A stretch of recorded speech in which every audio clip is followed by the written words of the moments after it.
When it comes to NPCs you can summon to help you fight bosses, Igon is at the peak. The jagged peak.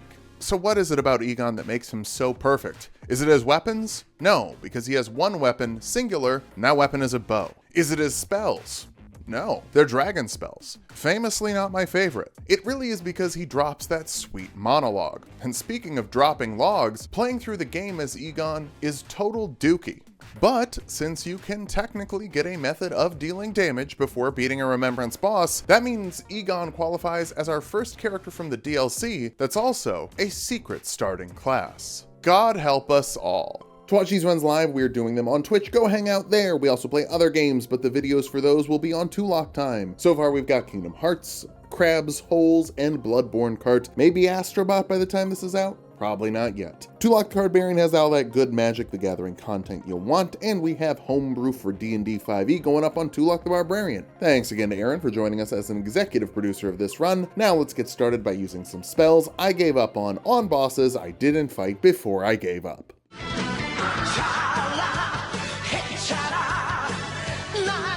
We're starting off as a Prophet, Highest Faith, some decent Arcane. It's what we need for the first version of this build. I am truly between a rock and a hard place here. I know I don't like the dragon spells, but I'm also 99% sure I won't want to use the bow either. We can't even use the bow until we get to the DLC and beat Bayle. Even getting to the DLC, we have to beat Radahn and Moog, so I'm not putting any stats into bow optimization yet. We're starting off as the true Drake warrior. Imagine, Igon in Fort Height. Legit, I always thought Alexander should be the representative of Elden Ring in side content like Smash or Fort Height, but honestly, Igon is pushing his way up there. Google Igon pushing his way in there on your work computer to find out more. Then we immediately blue skidoo up to the Dragon Barrow and buy the toe tenderizers from the merchant. I know a lot of people grab the Uchi or start as a samurai for this, but spiked cestus get it done pretty quick. And you don't have to have extra dex like you do for the Uchi. Works for a low dex prophet like me. There are some youth pastors that can do backflips, but Igon is the youth pastor who chain smokes cigarettes, reminds everyone that there's nothing more Christ-like than quitting your job to live in a nomadic commune full of sex workers and fishermen. I know it might sound like they're bad people, but it's not their fault they sell something people want.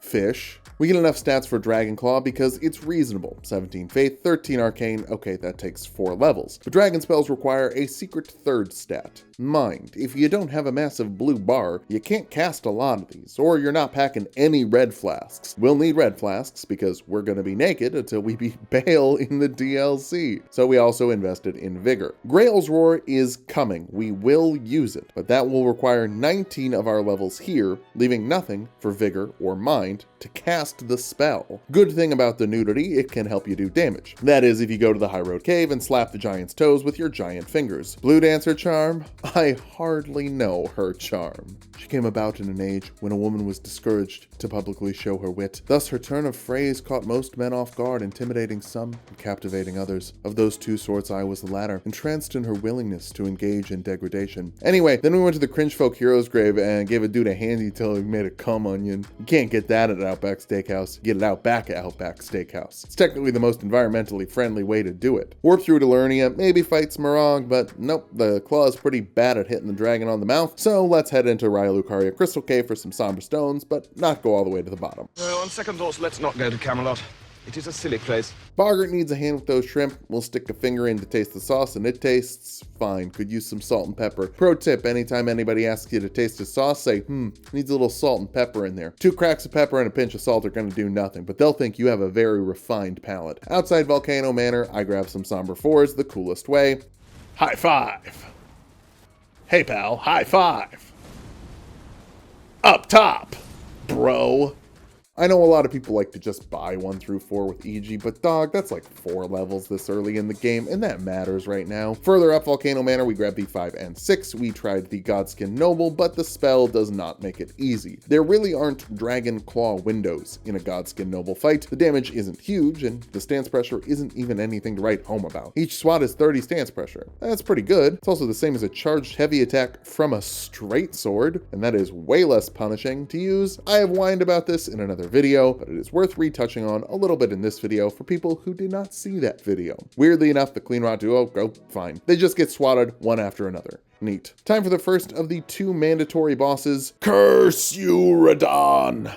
I hereby vow, you will rue this day. Behold, several Drake warriors, and I, Igon, your fear made flesh. Solid of Craigblade you might be, Star Scourge, but I will riddle with bruises your starving steed. With a claw of dragoons, with every last drop of my blue juice. Dragonclaw excels in a fight where there are 8 other dudes drawing the attention of the boss, except not really. Here's the thing about summoning and spirit ashes, the bosses in Elden Ring were balanced around it. Did you notice how every boss in the game is spinning and swinging their weapons in a 270-degree arc with every attack? It's because Elden Ring is fully balanced around summoning co-op. It's the way the game is meant to be played. That's why the spirit ashes are here, so that when you play solo, you can still have someone to distract the boss, because every boss is supposed to have a distraction. I am so right. I have spent hundreds of hours playing this game and thinking about it, and I am correct. I need more levels, straight up, and something decent for the Physic Flask. Putrid Avatar in Dragon Barrow is 2 birds with 1 stone. The only problem is, it's a Dragon Barrow boss, and we're naked, and there is a tight window we can get the claws off. Also, they don't do much damage. So we're doing this forever, but it's fine. Until we died. After like 3 minutes of floundering, and okay, maybe we try the Noble again? Nope.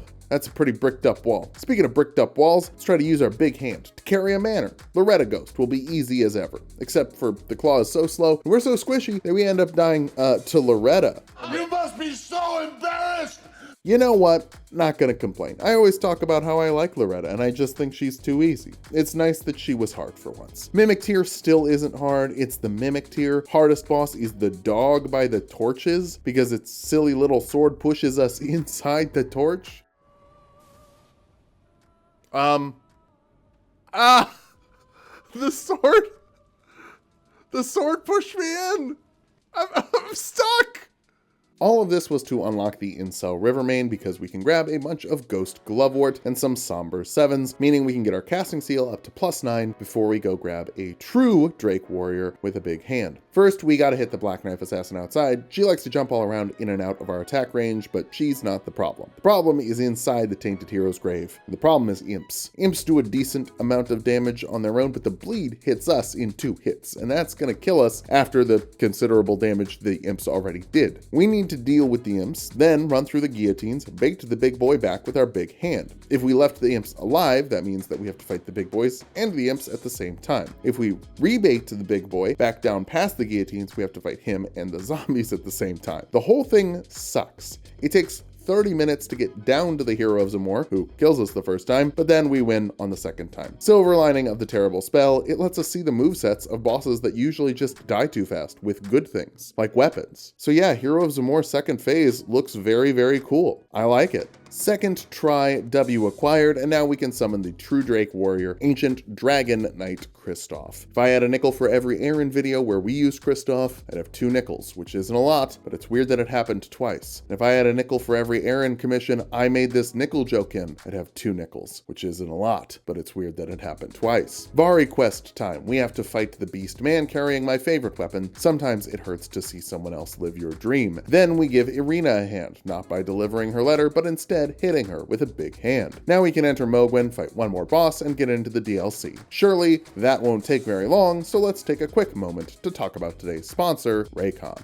It's the holiday season, and boy, shopping for presents is hard. Everyone's so different. They like different things, different kinds of music, different podcasts. Oh wait, those are all things you can listen to with your ears. Which means that the Raycon Everyday Earbuds are something that your loved ones would use every day. Look, you probably know about Raycon. They deliver the same high quality audio fidelity as the other guys at a way lower price. But they just upgraded the everyday earbuds. They're more comfortable than ever, and perfect for all of that holiday time. Personally, I love the 32-hour battery life. You can see me in the background there, making stock. Making stock is useful for holiday meals, but it also takes quite a bit of time, and you do kinda need to be in the room with it to make sure your kitchen doesn't burn down. Raycons are so comfortable because they're ergonomically designed, which means they can stay in my ears the entire time I am literally waiting for water to boil. You can also swap flip between noise cancellation and awareness mode. Most of the time I like noise cancellation to shut out the outside sounds, but when I'm bored waiting for stock to reduce and want to try and learn the bass line from Possum Kingdom by the Toadies, I like to turn on awareness mode so that I can hear the bass that I am playing with the song that I'm playing. It's all very easy to use tap functionality. Also, I'm pretty cool, so I find a song and I just listen to it. The entire time I was making stock, I was just listening to the same song, Possum Kingdom by the Toadies. Absolutely rips. And with Raycon's amazing battery life, you can listen to Possum Kingdom by the Toadies for 32 hours. I probably will. So if you want to get these as a holiday gift, now is the time to order. The cutoff time to make sure you get yours delivered by Christmas is December 15th. That's coming up. Order now. So go to buyraycon.com/height and get 25% off everything site-wide. Now's the time to wrap up your holiday shopping with some high-quality earbuds for your buds and your family buds. Now I'm gonna go continue listening to Possum Kingdom by the Toadies, and you can continue watching me get flattened in Elden Ring with this terrible build.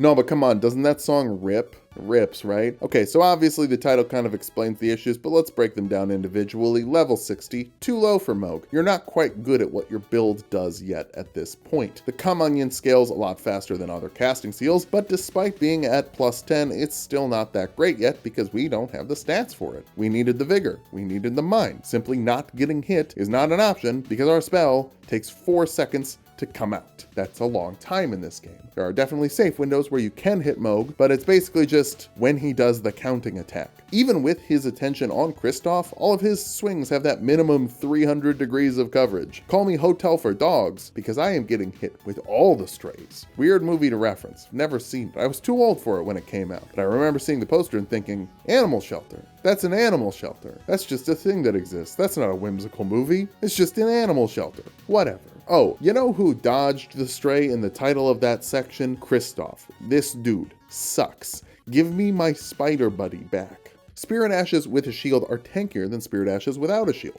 Obviously, that's because one of the commands in their head is block with the shield. The AI ain't smart enough to do that in the feathery way that you would if you were playing. Doesn't actually have stamina, so why would it? Instead, if the AI inputs hold shield, Kristoff will simply stand there with his shield up and think, I'm helping. Meanwhile, Mohg's aggro is fully on me 30 feet away while I avoid Splatoon Juice cosplaying as Captain Goddamn Underpants. Oh yeah, no armor. First no armor problem, Mohg hits as hard as Malenia and Placiduous.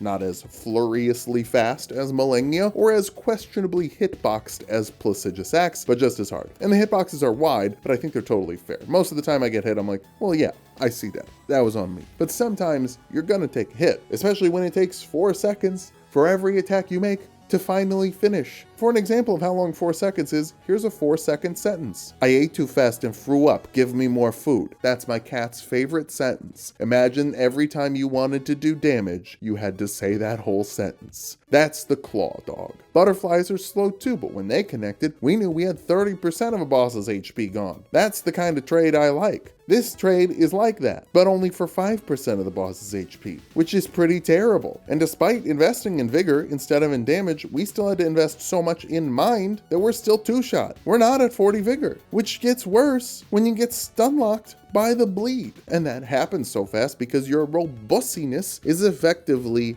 0. Robustiness scales with your endurance, something that is about number 6 on my priority of stats, maybe even 7. Needless to say, we haven't touched it. We don't get anything from our armor because, you know, there isn't any. All of that to say, I understand this isn't all the Dragon Claw's fault. It's like 20% the Dragon Claw's fault.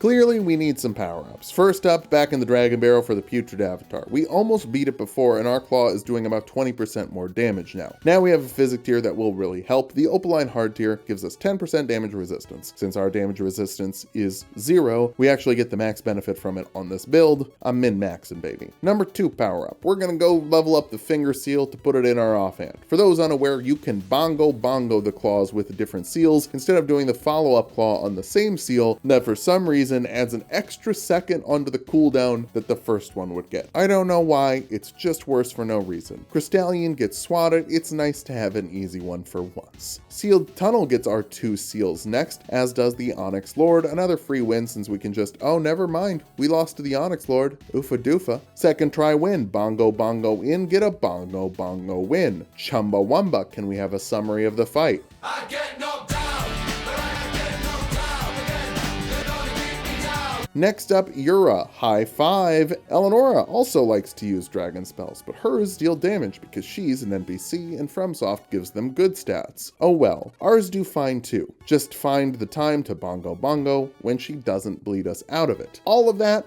didn't work. So, brief detour to get a second talisman pouch in Stormvale. Oh yeah, we still only had 1 talisman pouch so far. We didn't beat Margit yet. Now we did. Oh my god, that was fast. I'm just using the right hand here. It's got 100 more scaling than the left one. Remember what they say, if you can't beat them, beat off. Then our second remembrance boss, Godric, has hands. We have 1 big hand, let's make him catch this big hand. Worth noting, I think I basically confirmed he takes no stance pressure when cutting his hand off, because we definitely should have gotten a stance break in early phase 2. Or it's that thing where if you go over the number when they're in hyper armor, it just resets, maybe. I know that's how Malenia works. Or sometimes she doesn't. I don't know. Stance pressure is a weird mechanic. Godskin Noble goes better with a bodyguard. We don't need him to pull a ton of aggro, just enough for us to Bongo Bongo a few times. Then it's time for Raycon, who does not get a monologue for 2 reasons. Number 1, I was recovering from strep throat, and my throat can only take so much punishment. Do not clip that. Number 2, compared to Ansbach's monologue, Igon's is longer and much more focused on him and his true Drake warrior buddy. There would be a lot of repeated stuff in each one, so we're holding it for the special bosses. Raycon is not a special boss. Raycon is a turd. With Raycon dead, we have way more runes than we needed to add the roar into our moveset. So, what does the roar do? How does it work? Well, you rev it up and the bosses do 15% less damage and take 10% more damage for a minute. Also does a little damage in stance pressure. No downside, other than it takes 4 seconds to cast it, and it doesn't start up until 2 seconds in. But as long as we position ourselves in an optimal zone, we should be good to get the win, even if we're still fighting Moog at level 68, naked, with slow attacks, and no armor. Well, we're boned. After about another 40 minutes, we get it to click, so hey. Curse you, Moog, I hereby vow. You will rue this day. Behold, a true cult warrior, and I, Igon, your fear made flesh. Solid of horns you might be, foul omen, but I will riddle with pops your rotten ears, with the roar of Grail, with every last drop of my debuff. Yeah, this is the one where we really pull it all together. Hide out behind our boy for the roar, and then bongo strategically so he keeps continuing into a stance break. With that, and the Eleonora tier, we are able to keep him below half health as he enters phase 2. Then, the windows get much tighter, and the floor is covered in a juice that makes us bleed basically instantly. Eventually, the windows are solved, and we get access to the DLC, and just so many runes. Time for a very early check into some very old media literacy. Get some rest, Pam. You look tired.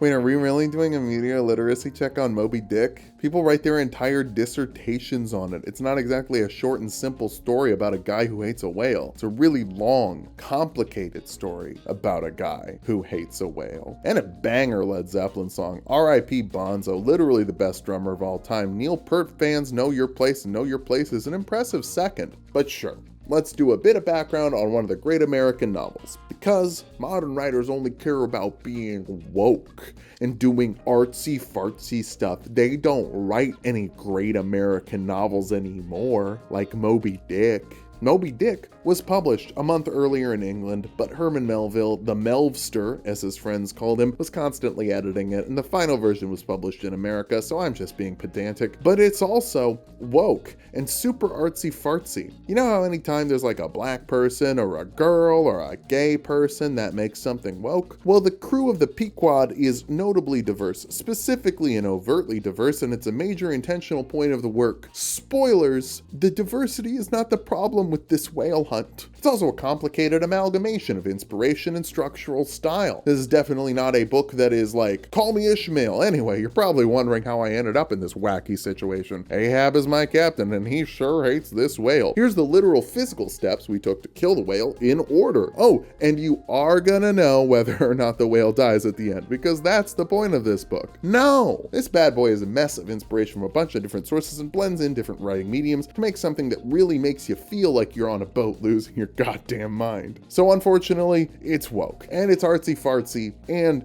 it does in fact rule. Moby Dick exists because of people looking at it and thinking about art in multiple ways. First of all, old Hermie influences are pretty apparent, like Shakespeare's pretty on the nose in there. Not as much as the biblical allusions, because I don't know if you know this, Moby Dick was not the first story about a guy who had whale problems. And when it came out, it was adored immediately. The president said, Moby Dick is the great American novel. Everyone lined up to give Melville a congratulatory spanking. Wait a minute! Okay, the English critics loved it, but that's because in the 1850s, the English critics were like the critic score on Rotten Tomatoes. Bunch of wokesters and posh twats. American cities were the audience score. The up-and-comers, and they cummed all over that Moby Dick, even though some of them didn't read it. Whoops. Yeah, those glowing English reviews kind of pissed off the nascent American critic circle that was contrarian to the point that they review-bombed a book without reading it. Some of them cherry-picked negative English reviews that were published specifically for the English version and left in parts of those critiques that weren't in the American version of Moby Dick and just didn't change it. Because they didn't read the book. They just knew that it was unrealistic portraying people of different races and religions working together, and that was also immoral. Can you imagine a group of angry critics review bombing a piece of fiction before reading it because they didn't like the diversity of the characters? Thank God we're not in the 1850s anymore. Art is generally made by progressives of the era, and that makes sense. If a conservative perspective aims to maintain the status quo,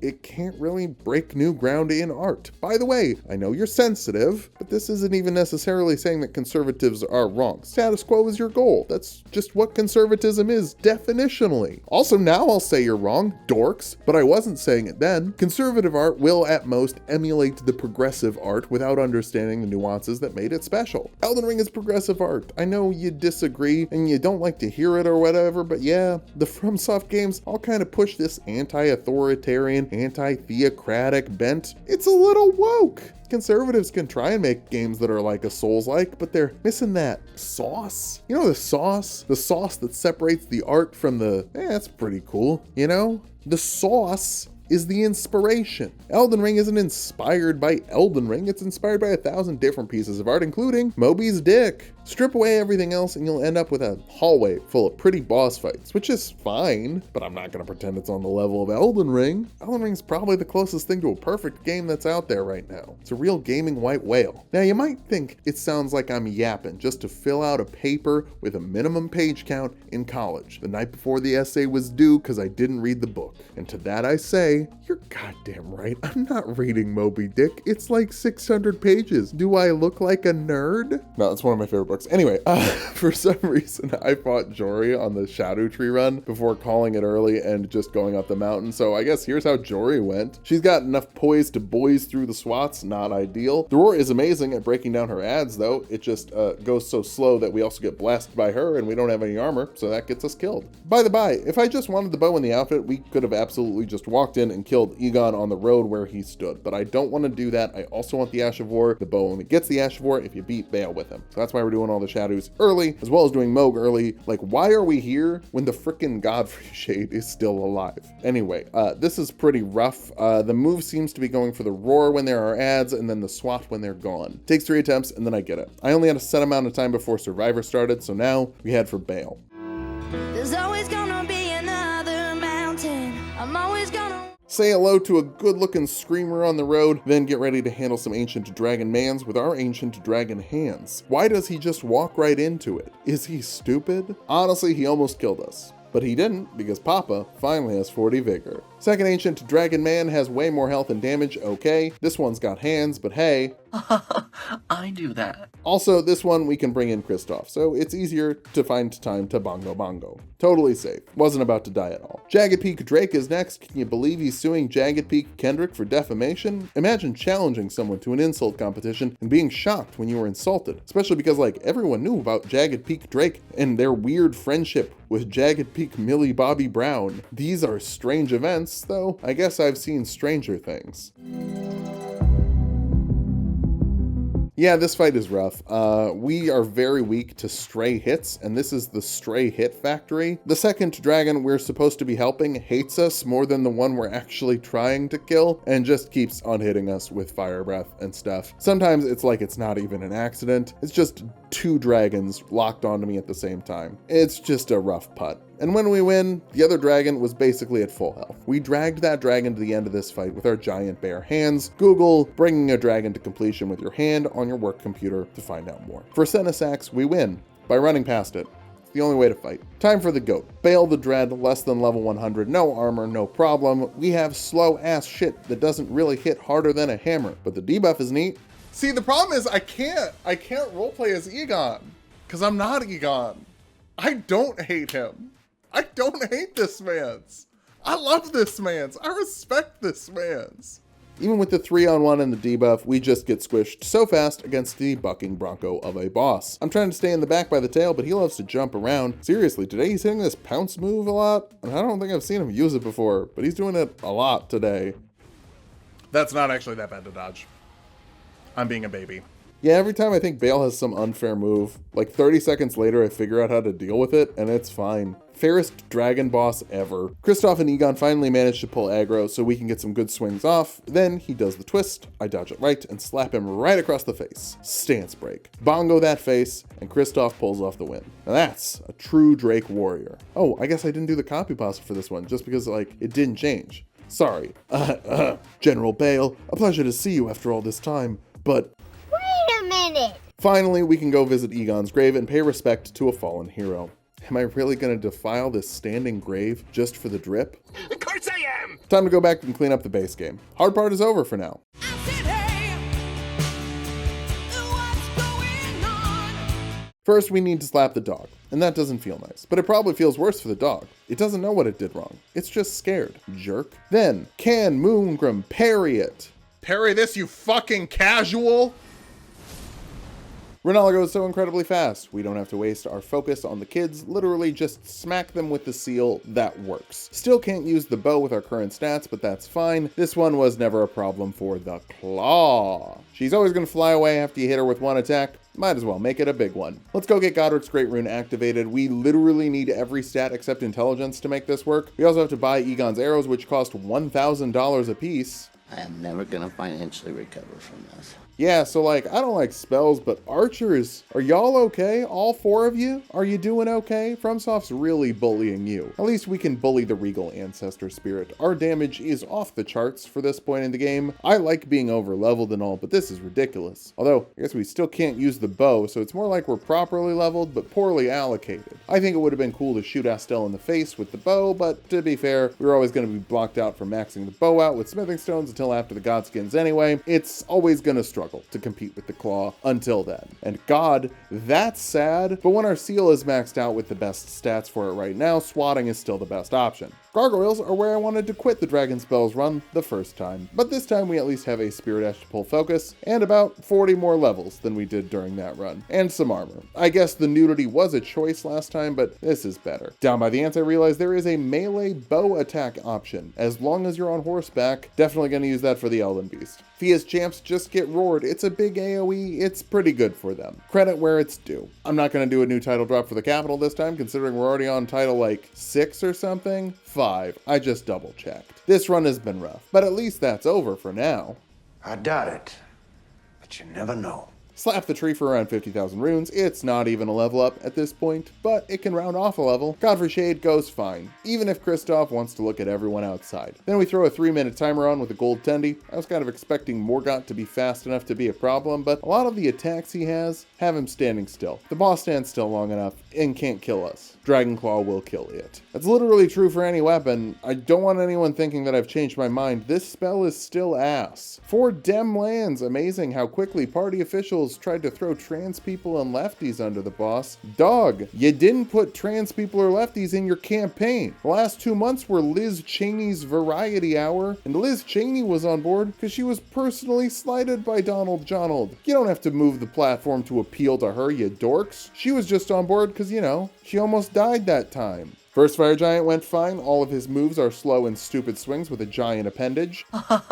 I do that. But then one meteor hit us and one-shot us with the Ritual Shield Talisman. So that's cool. Next attempt, we literally ran out of magic, so I guess we'll use the bow. It's at least at plus 18 now. I try to shoot him with the bow, but great bows are so slow. This build has no options for urgency. It's like playing Elden Ring with gum stuck to your shoes. So, it's like playing Dark Souls 1. Kristoff ends up finishing him off. I guess Kristoff is at least putting in some work. Still think Kristoff's pretty terrible too. Godskin time. They don't get a monologue because they're just kind of here. Mandatory boss? Sure. Relevant boss for the story? Not really. Kind of just a pair of bozos who show up and get slapped real hard. And the bow gets even better when we pick up the Arrow Sting Talisman from the Tower in Caelid and go on a little quest with Alex to get the Jar Shard. Igon's Ash of Ori is basically an upgraded version of Through and Through. Let's test it on the Magma Worm. It's pretty good at hitting the head. We were able to get it done in 11 shots, which means that this dragon cost 11,000 runes to kill. At least it drops 22,000. Turns out the bow has some decent utility, clearing out the path to the swag jump, though, I don't know, running past the dogs usually works fine. Alex gets bongoed, and he dies on the 3rd bungo. Arrows work on the bird run until they don't. Oh well, I can just run past them. Malekith is gonna get shot. It's the first boss we're shooting. This thing actually hits pretty hard. Sure, every boss is gonna rush us down and make us wish we were never born, but when it hits, it does some pretty good damage. Oh, also it misses. Yeah. It misses a lot. Trying Gideon for the first time, I just wanted to get headshots, but that was a stupid idea. We died. Coming back again, we just collapsed the old man's spine. This is really a contest of yappers. Imagine the blunt rotation of Igon, Ansbach, and Gideon Ofnir. Hope you like never getting a goddamn word in. No rest for the wickedly talented Adel Dazim. We're right on to Godfrey. And misspace the roar, so we get no debuff. Swat him a few times just to be sure it didn't proc, and then start blasting. With the bow that's so slow, we can start it after dodging an attack on the other side of the arena, and by the time we're done shooting it, he's inside us. I don't know who at Fromsoft was hurt by an archer, but bows seriously make the dragon spells look, well, still bad. I was gonna say they make them look good, but no, they still look bad. It's like bad, but next to something else bad, like a combination Taco Bell Pizza Hut. Personally, I think Blasphemous Italian is better than Blasphemous Mexican. I think Italian has a higher floor, lower ceiling, because goddamn, if you've ever had a truly fantastic taco, that's life-changing stuff. Chicken parm,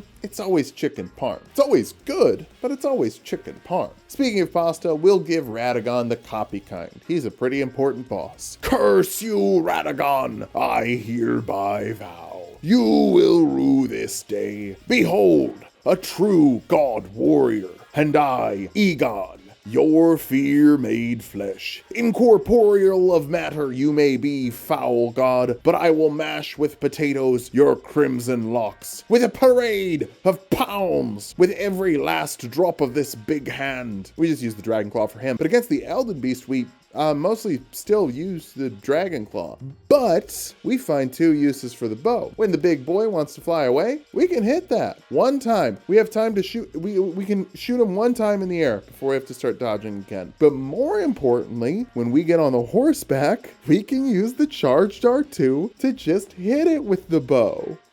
Wait, is this the best fucking option? We even get a stance break. I take back what I said. Bows are great. Time for the super bosses of the main game. Most of them go super smooth. One of them goes bad. I wonder who it will be.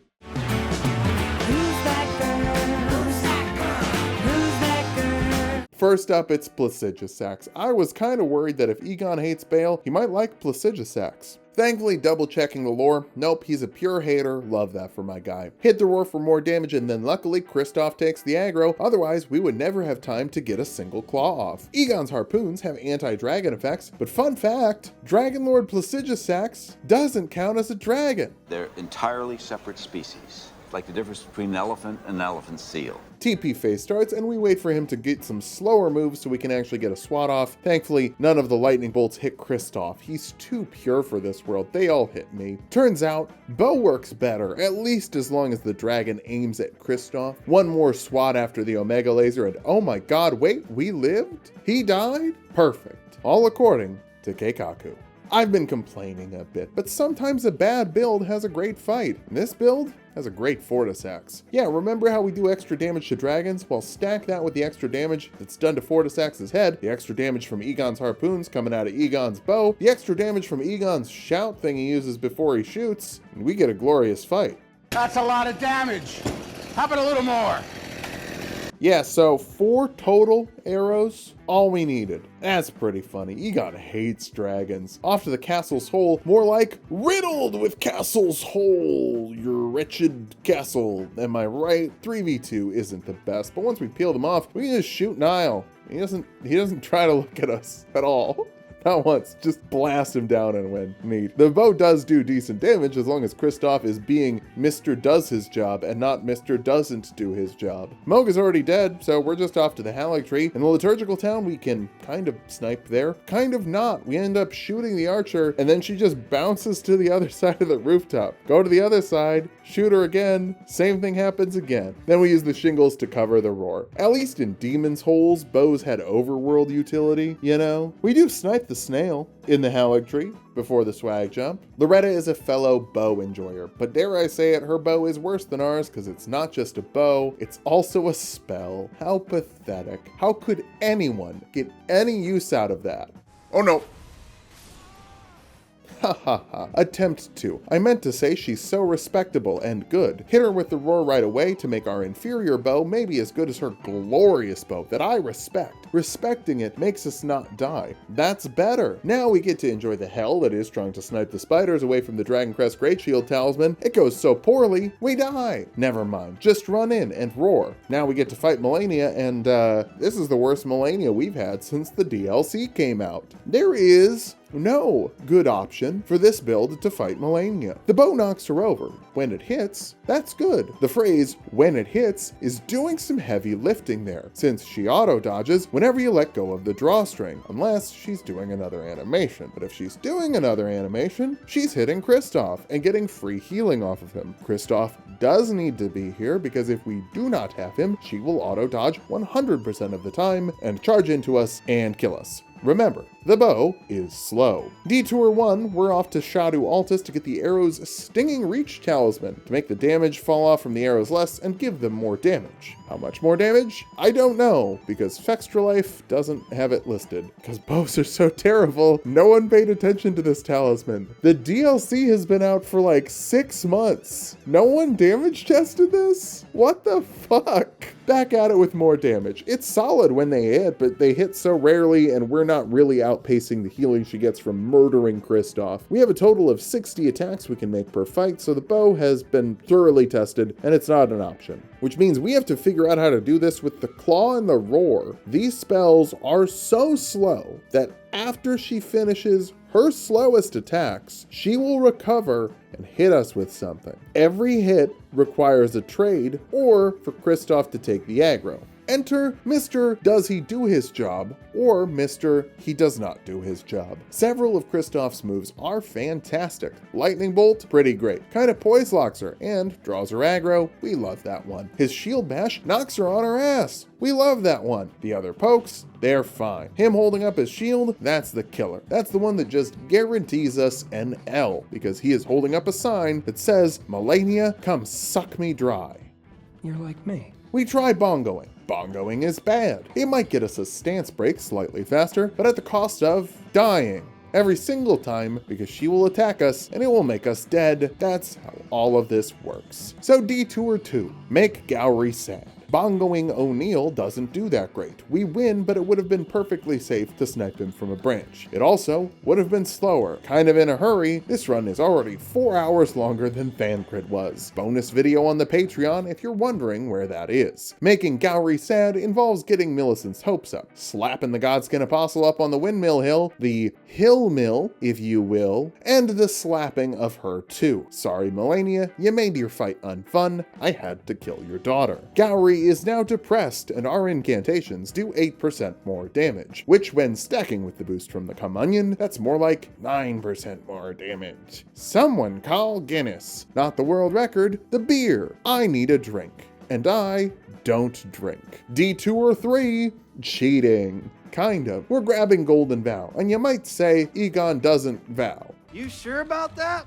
He hereby vows. Not only does he vow, he does it Bayle. We stan a bisexual king, and if you don't want me to vow, you're discriminating and biphobic. It's just a little more defense and damage from us, which stacking with the debuffs on Malenia from the roar makes us really put the damage on her. Keep in mind, she slurps all that back up, and half of our flasks have to be committed to blue juice, which means less healing when every hit has to trade. Some other things I guess worth mentioning so you don't all shit bricks saying I'm not being fair to the spells. The roar knocks her down if she's not in super armor. She's in super armor about 30% of the time, and we will generally get hit as she stands up after the roar resolves because it is so slow that it knocks her down, she stands up and attacks us before the animation is done. She could do a burpee in the time it takes for this spell to resolve. The second swat of the hand also knocks her over if she's not in super armor, but again, she's always in super armor, especially after we've hit her with the first claw and she has time to start up a second move. All of this was tested over and over and over again. I had no other options. Eventually I realized we're gonna die anyway, so let's try and kill her faster with a blue dancer boost. That means unequipping the bow, which weighs some weight. Dragon spells do purely physical damage. Getting naked and dropping the bow, we can get around a 20% damage boost from the Blue Dancer charm, stacking with the Make Gowry Sad talisman and the Come Onion. That does mean we miss out on the one arrow we can hit her with during the onion. Oh no.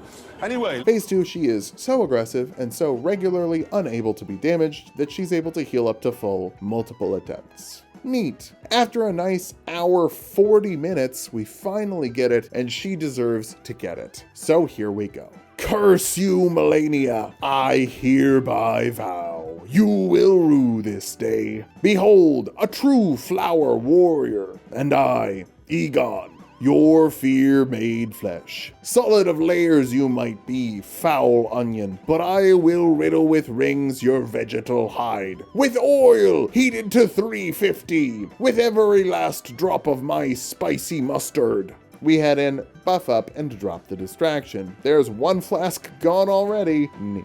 Get the roar so everyone hits her a little harder and she hits us a little less hard. Double swat. Take some boo-boos. Wait for Mr. Do His Job to do his job, then swat more. Reapply the roar, get a couple more slaps off, and it is onion time. No bow anymore, so just run in for a free roar with one free knockdown and be aggressive with that swat. Yeah, we might have to trade, but we need to do damage fast, otherwise she's gonna turn Kristoff into a juice box. Roar when you mean to vow, that will show her, then vow and push her into the second onion. Mr. Does His Job continues to do his job, putting her on her back so we can slap her there. Just need one more hit and she goes for a third onion. That's a win. Wasn't even hard. Definitely didn't feel like I was gonna die in real life at any point. Let's get back to the DLC and get it done. Only one of those bosses goes rough. Can you guess who it is? Same as it ever was. Same as it ever was. Yeah, it's not the big dumb hippo. We've got some weird Shadow Tree fragments still out there, but you got your media literacy check. You don't get a second one. We're able to get into the sides of the hippo easily enough to bonk him and stay safe, no problems here. Why did I fight Midra before getting the other Shadow Tree fragments? I don't know, made a mistake. You can't shoot him through the doorway to start phase 2 early. Tried that, didn't work. Which means we actually have to take a pretty considerable amount of damage as we slowly swat him. We'll just beat him first try, no problem. Run away, waste a blue blue flask and a red flask to summon Kristoff, then get a roar off and a few nice swats. We're already in phase 3, but we can just shoot him. It's not like he can, oh my god, he's already in my face. Yeah, dude can dash across the entire arena, so might as well slap him and hope to get a couple stance breaks. Oh, also arrows don't get any stance pressure. If you were wondering, it's not enough that they're slow as shit, do no damage, and can run out. They don't even break enemies down. What are they? Spells? Gaius is a nightmare. I forgot he was. So yeah, there's actually 2 bosses that are bad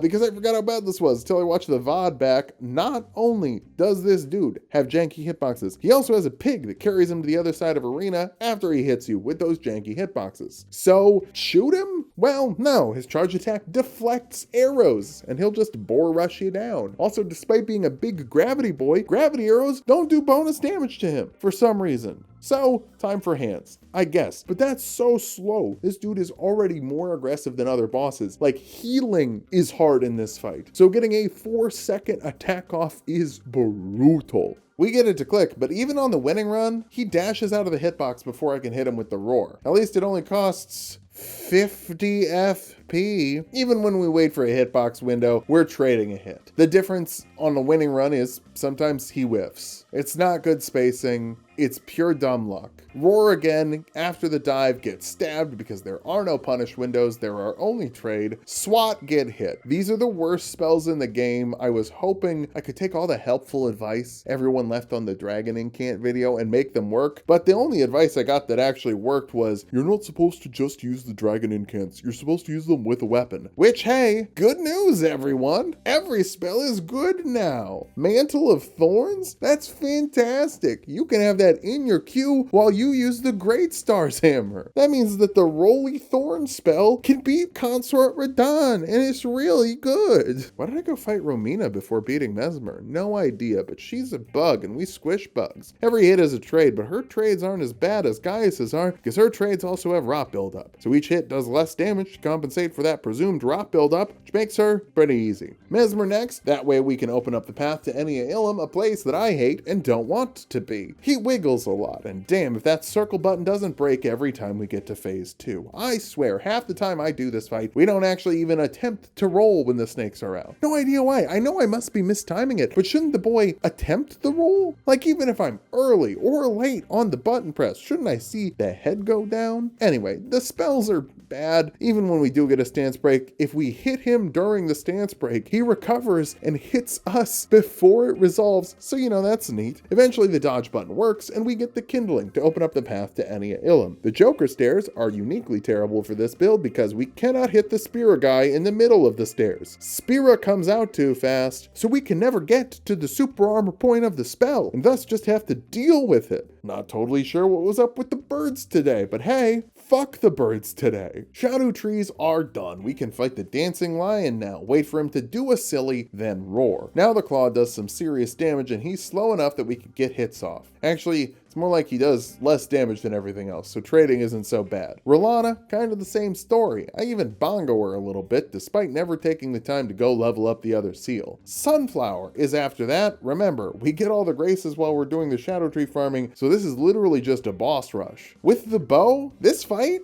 it's kind of fun. It feels like a Zelda fight. I totally whiffed the dodges the first time, but we run it back. Let me just use those fire great arrows.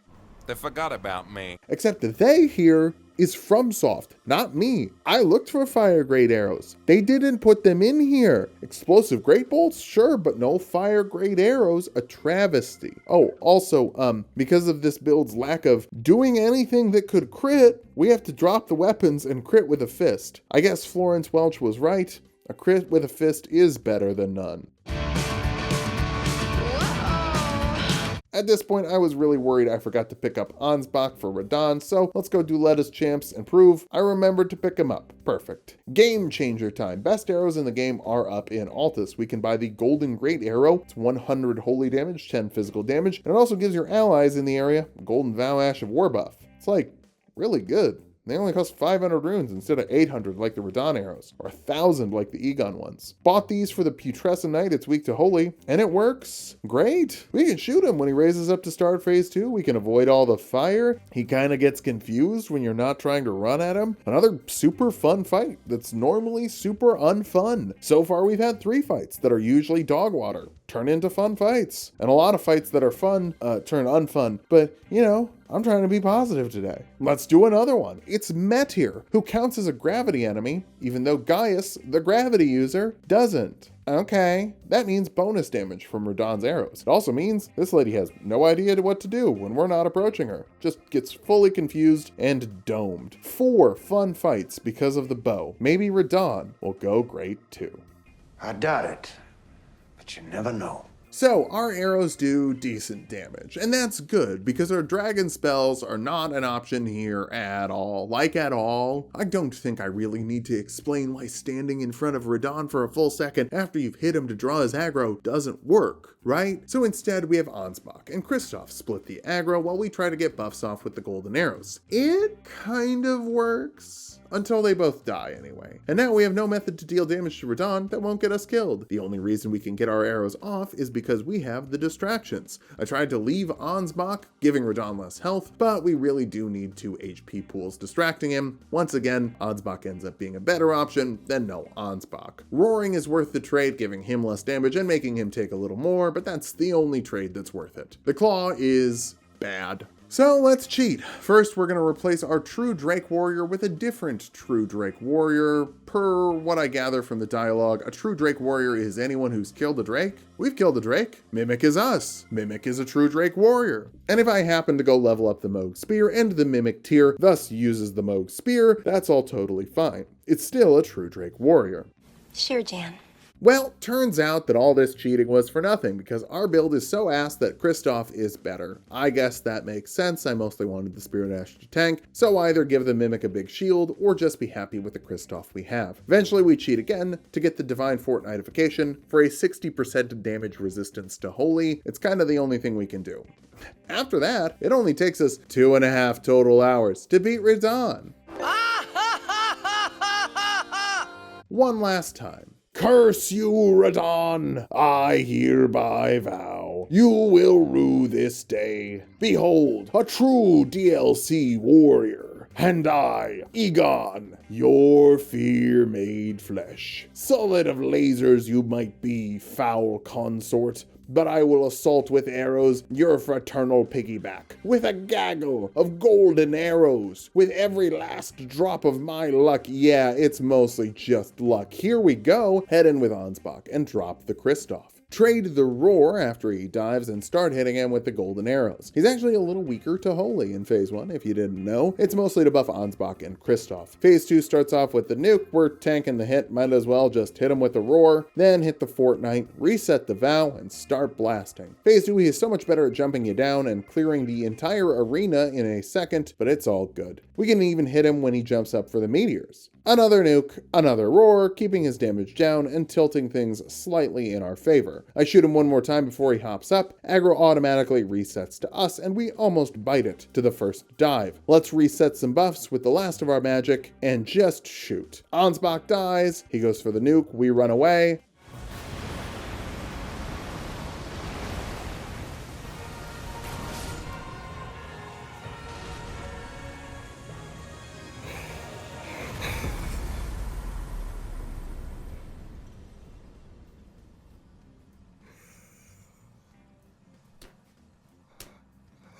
Okay.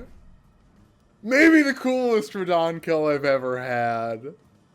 Maybe the coolest Radahn kill I've ever had.